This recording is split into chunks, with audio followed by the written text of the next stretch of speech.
Hello everyone, I'm Deepali and welcome to episode 7 of Bakemas 2024. The festive season is in full swing, and what better way to celebrate than with beautiful homemade desserts that bring warmth and joy to your Christmas table.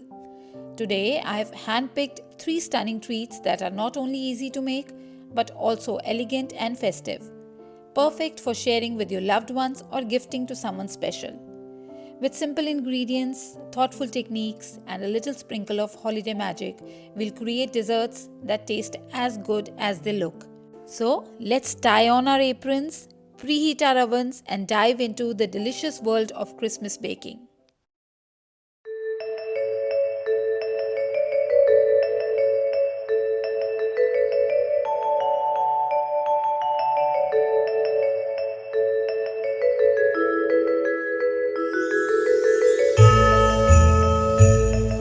Namaste bakers, I'm Deepali Ori and today in my kitchen we are going to make ultimate easy red velvet cupcakes. These are soft, fluffy, moist and delicious. These are a breeze to make for your next get together. So let's get started. Set your oven to 180 degrees Celsius so that it's nice and hot. In a measuring cup or take a bowl or even a glass, combine milk and vinegar. Mix it properly and keep aside. And then grab your muffin tin and line it with cupcake liners. Now set this aside, and now into a large bowl I am adding the flour, baking powder, salt and cocoa powder. So whenever you use cocoa powder, you need to sift it. It has small rocks in it and it's not cool to use it without sifting. So many cocoa rocks in this, see? Just push these through the sift and we are done. So in most recipes, any kind of sifting is totally optional except when you use cocoa powder. Cocoa powder doesn't have any sugar, it has a lot of fat in it and so it clumps up naturally. Grab a whisk and just whisk this up until you see no more streaks. So whisk, whisk, whisk. And now I'm going to beat the butter and sugar together. Firstly, I'll beat the butter, it's already softened. I'll beat it for some time, just for a minute or something, and then I'll add the sugar and I'll beat it for about 4 to 5 minutes. So I have whipped the butter for a minute or so, and do not forget to scrape the sides and the bottom of the bowl. And now I'm adding sugar to this, and let's beat this until creamy and pale. Let's say about 4 to 5 minutes.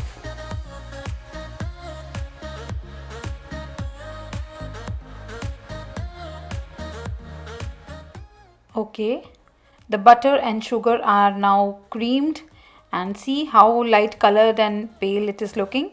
And now is the time to add the oil and the vanilla extract. So here it goes. I've added canola oil and here is the vanilla extract.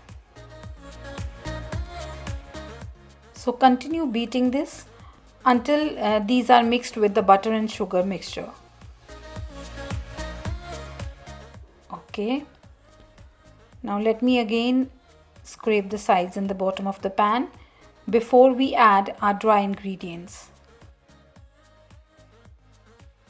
Okay, now is the time to add our dry ingredients. So now we'll turn the mixer on low and we are going to add the flour mixture in 3 batches and the milk and vinegar mixture in 2 batches, starting and ending with the flour. So here I am adding 1/3 of the flour.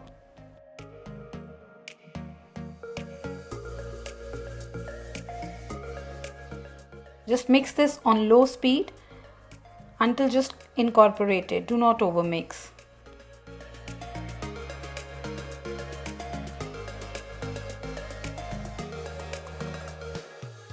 Add half of the buttermilk.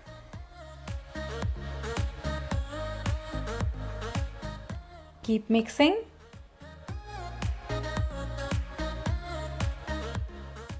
Now add half of the remaining flour.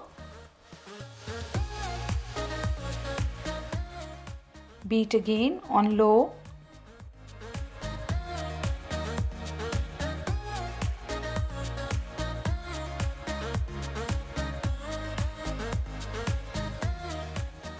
all the leftover buttermilk.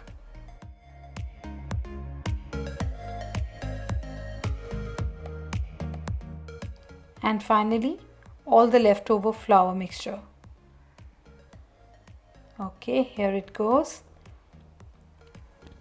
Now beat this only until you don't see any dry streaks. That's it.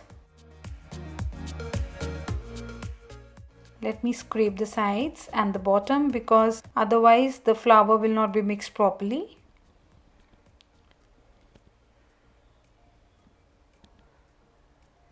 Okay. Now I'll run this for another few seconds.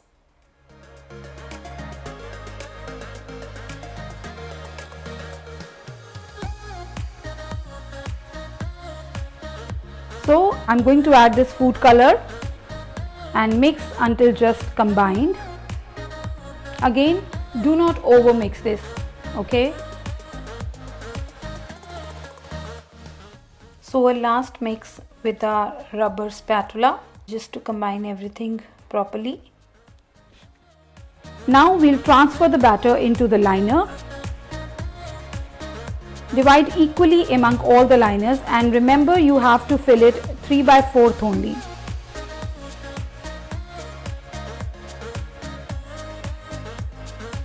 Now we're going to bake this for about 20 to 22 minutes. Into the oven you go. While our cupcake bakes, let's prepare our very easy and delicious cream cheese frosting. So into the bowl of my stand mixer, I'm adding 226 grams of softened cream cheese and 1 cup, that is 230 grams of softened unsalted butter. We are going to whip this up on medium speed for about 2 minutes or until smooth and creamy.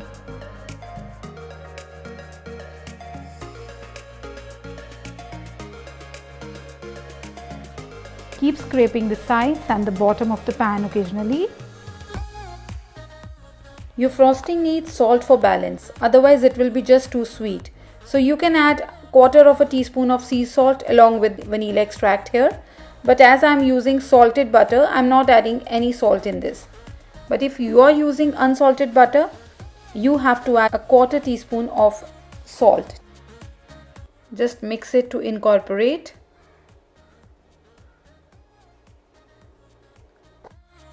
And again, don't forget to scrape your bowl at least once.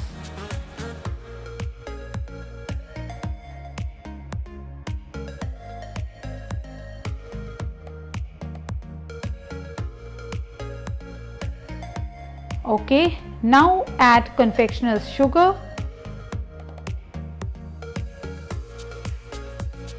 and beat this on low speed for a minute and then increase to medium high and then beat for 4 to 5 minutes. We want to get this nice and completely mixed. Now beat this for 4-5 minutes or until the frosting is smooth, fluffy and spreadable.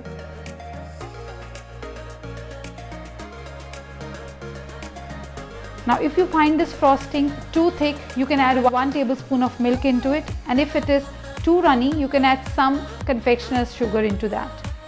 Okay, so now our frosting is ready. So see how beautiful this cream cheese and butter frosting is. So our red velvet muffins are also ready. Let me keep this on the wire rack and let them cool completely before we start frosting them. So after cooling them completely, I've started frosting my cupcakes.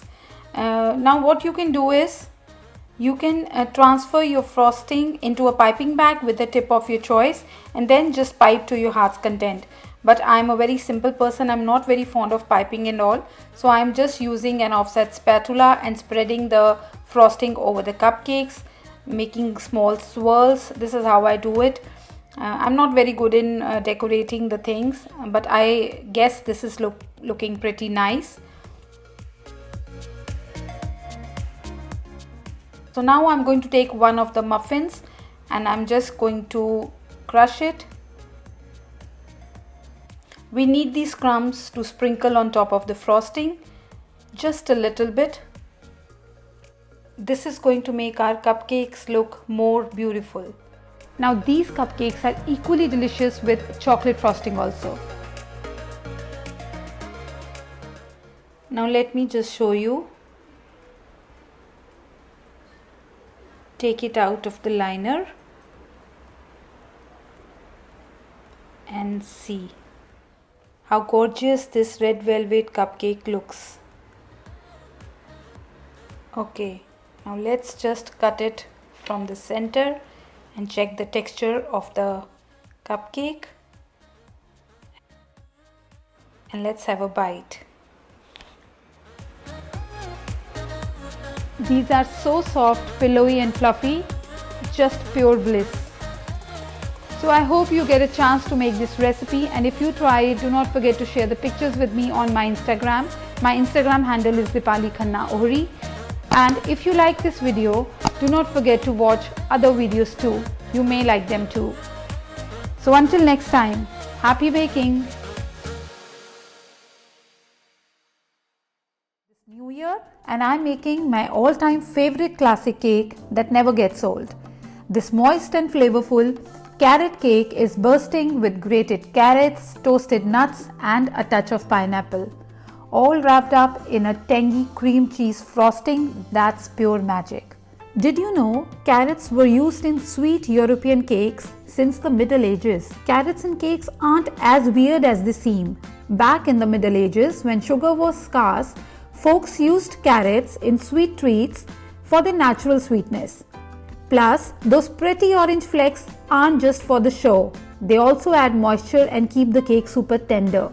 So, let's not keep you waiting and let's get started with the recipe. Right? Let's preheat the oven to 180 degrees Celsius and whisk together our dry ingredients. So here goes the all-purpose flour, salt, baking powder,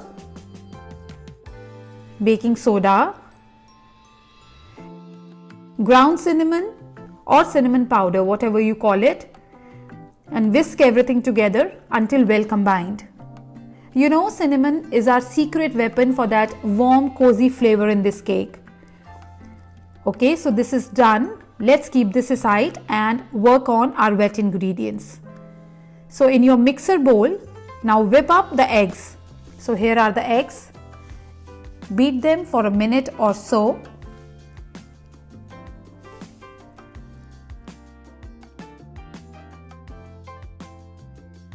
Okay, and now add sugar, and I'm going to beat this until it's all light and fluffy, just like a cloud in a bowl. So you can say about 2 to 3 minutes.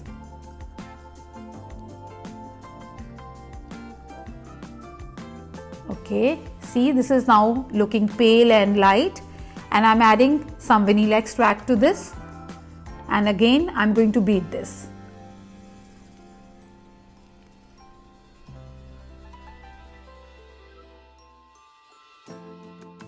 Now while the mixer is on, I'm going to pour the oil while mixing this batter. I'm adding the oil gradually. And if you don't have a stand mixer, you can use a hand mixer or even a whisk to make the batter. Just be sure to mix it well until everything is combined, because if you're using your hand to whisk this, you're going to take much longer time as compared to your stand mixer or your hand mixer.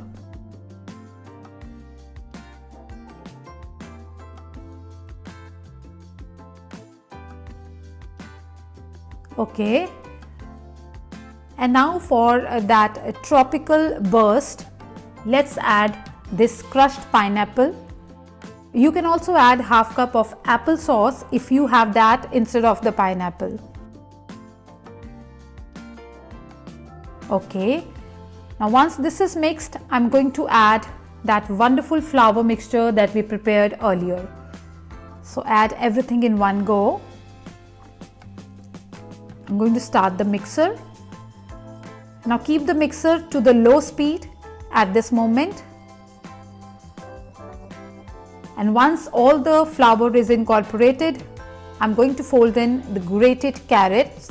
So these are freshly grated carrots It's winter here nowadays, and in winters we usually get these red carrots. Now here I want to give a tip. For extra moist carrots, grate them and then let them sit in a bowl with the tablespoon of sugar for 10 minutes before adding them to the batter. I'm also adding some toasted walnuts. Now mix this on low speed. Okay, do not overmix. Now take the bowl off the mixer and give a last mix with a rubber spatula.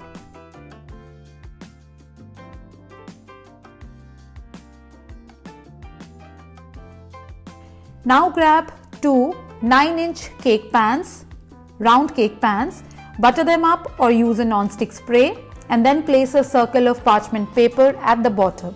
Now doing this is going to make your life easier later while taking out the cake. Do this with both the round pans, and also do not overmix the batter while making the cake, because once the dry ingredients are incorporated, you should stop mixing. Overmixing can always make the cake tough. Now divide the batter equally between your cake pans and bake this for about 30 to 35 minutes or until a toothpick inserted in the center comes out clean.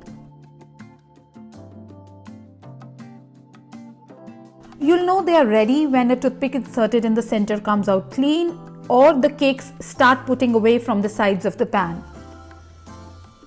Okay, so I'm going to bake this in a preheated oven 180 degrees Celsius for about 30-35 minutes.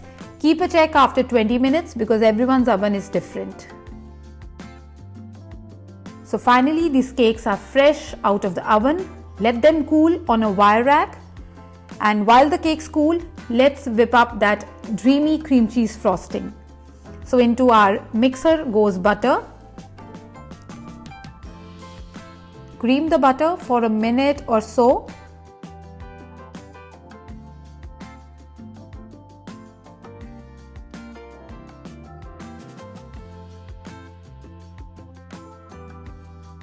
Okay, let me just scrape the sides and the bottom for once.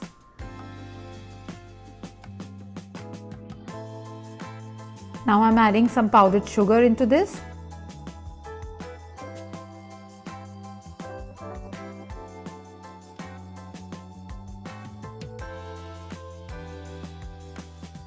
Then add the vanilla extract and some lemon juice.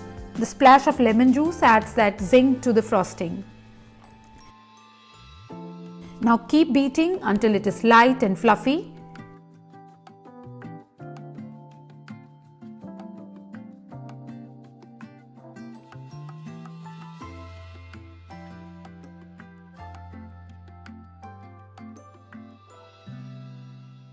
And do not forget to scrape the sides and the bottom of your bowl in between the beating.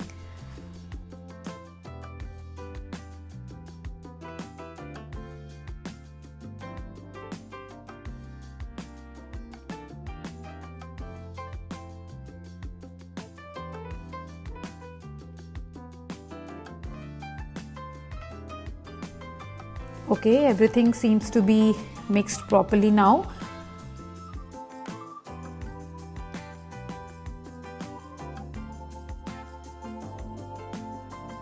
And now I'll be adding the cream cheese little by little. Keep mixing until we have that light velvety smooth frosting, and keep adding this cream cheese little by little.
Okay, I'm going to keep mixing this until we have that light, velvety, smooth frosting.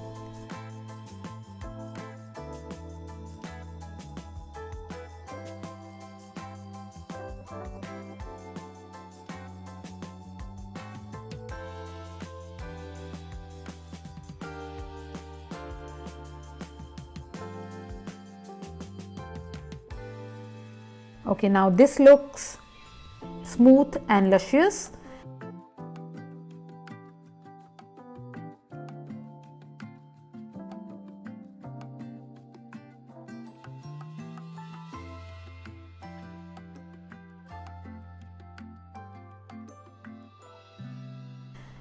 And now is the time.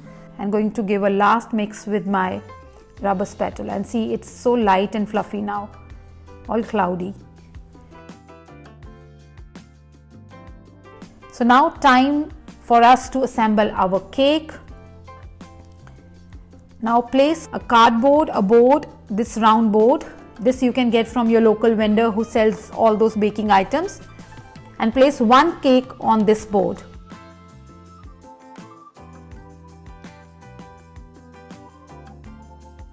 I'm going to slather on some of that creamy frosting. Now spread this evenly. It's just a thin layer of frosting here, not very thick.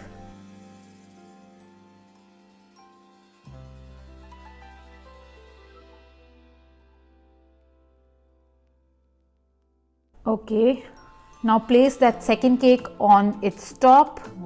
Another tip I would like to give here is let the cakes cool completely before frosting them. If the cakes are too warm, the frosting is going to melt. Okay, and add all the remaining frosting over this layer. And now I'm going to coat the entire cake with this remaining frosting. You can only coat the top if you want, but I'll kind of take this to the sides also, because the frosting is quite enough for that, and it will look like a semi-covered kind of cake, the naked cakes that we call them. Now I'm not very good in decorating cakes like those professional bakers, but I think this too is going to look amazing. So do let me know in the comments how does this cake looks like once it's all ready.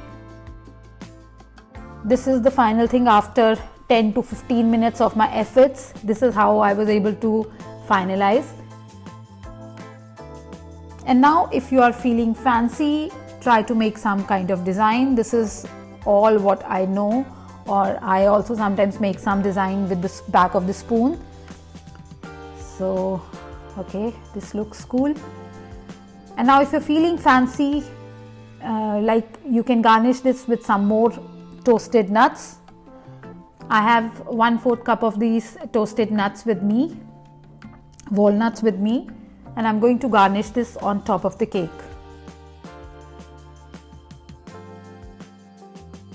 Okay, see, it's looking very elegant, I think. You can pop this into the fridge if you want, and it will remain fresh for about 5 to 7 days. Okay, let me just cut a slice and show you how it looks from inside. Now this cake is a crowd pleaser for sure. You can serve it cold or at room temperature, and you can store any leftover in the fridge for up to 5 days. In summers, if it's winters, you can store it for more than 5 days also. And you can also freeze it for a month, and you just have to defrost it overnight before serving. See how beautiful this cake looks. Those orange carrot, reddish orange carrot flakes, and the nuts peeping from inside, and the thin layer of that frosting in between the cake layers.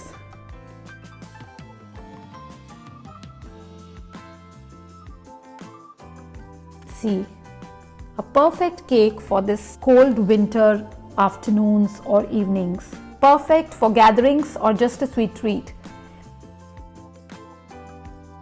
So if you love this recipe, give us a thumbs up and subscribe for more tasty adventures. Until next time, happy baking! We are going to make today the condensed milk pound cake, and trust me, this one's a game changer. But before we dive in, Let's take a look at the ingredients we'll be working with today.